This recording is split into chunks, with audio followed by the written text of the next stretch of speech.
So hi students, welcome to Karthikeya's academy. So APSC group 2 mains test series అయితే November 25th నుంచి start చేయడం జరుగుతుంది. Already గత వీడియోస్లో ఇదే విషయాన్ని ఎక్స్ప్లెయిన్ చేశాము.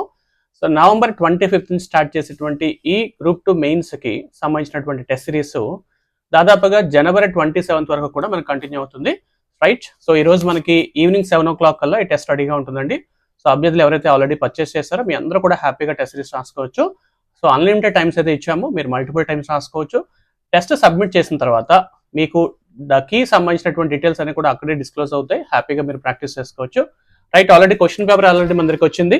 సో ఫ్యాకల్టీ పంపించినటువంటి పేపర్ని అయితే నేను ఒకసారి వెరిఫై చేస్తున్నాను.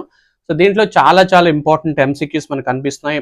ఎస్పెషలీ ప్రీ హిస్టారిక్ కల్చర్స్ గురించి కొన్ని క్వశ్చన్స్ కనిపిస్తున్నాయి, అండ్ శాతవాహనాస్కి సంబంధించినటువంటి కొన్ని క్వశ్చన్స్, అండ్ ఇక్ష్వాకు డైనాస్టీకి సంబంధించినటువంటి కొన్ని ప్రశ్నలు కనిపిస్తున్నాయి, రైట్? నెక్స్ట్ విష్ణు కుండికి సంబంధించిన టాపిక్స్ కనిపిస్తున్నాయి, ఈస్టర్న్ చాళుక్యాస్ కొన్ని టాపిక్స్ ఉన్నాయి దీంట్లో. సో రైట్, దాదాపుగా 35 క్వశ్చన్స్ అయితే మనం దీంట్లో అప్లోడ్ చేస్తున్నాము. దానికి సంబంధించిన కింద కొన్ని టాపిక్స్ కూడా ఉన్నాయి.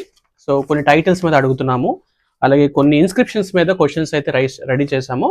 రైట్, ఇప్పుడు ఎవల్యూషన్ అయిపోతుందండి. సో ఈవినింగ్ 7 o'clock కల్లా మీకు so APSC group 2 mains test series అయితే హ్యాపీగా మీరు రాసుకోవచ్చు, రైట్? ఒక పాయింట్ గుర్తుపెట్టుకోండి, మీరు you can use a multiple number of sources. మనకు మంచిగా టైం కూడా ఎక్స్టెండ్ చేశారు, and we have a time. So కాబట్టి కంగారు పడద్దు, చక్కగా ప్రతి టాపిక్ని మీరు చక్కగా నేర్చుకోండి.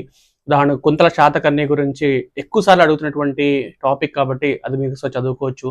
సో శాతవాహనకు సంబంధించినటువంటి చాలా ఇంపార్టెంట్ టాపిక్స్ అయితే మనకు కనిపిస్తున్నాయి. సో కాబట్టి అభ్యర్థులు చాలా చక్కగా ఎంసీక్యూస్ని ప్రాక్టీస్ చేసుకుని బైహార్ట్ చేయొద్దు, ఎప్పుడు కూడా టెస్ట్ సిరీస్ని బైహార్ట్ చేయకూడదు. అలా బైహార్ట్ చేస్తే మాత్రం మన మార్కులు అయితే రావు. సో టాపిక్ని అర్థం చేసుకోండి, అనాలిసిస్ చేయండి.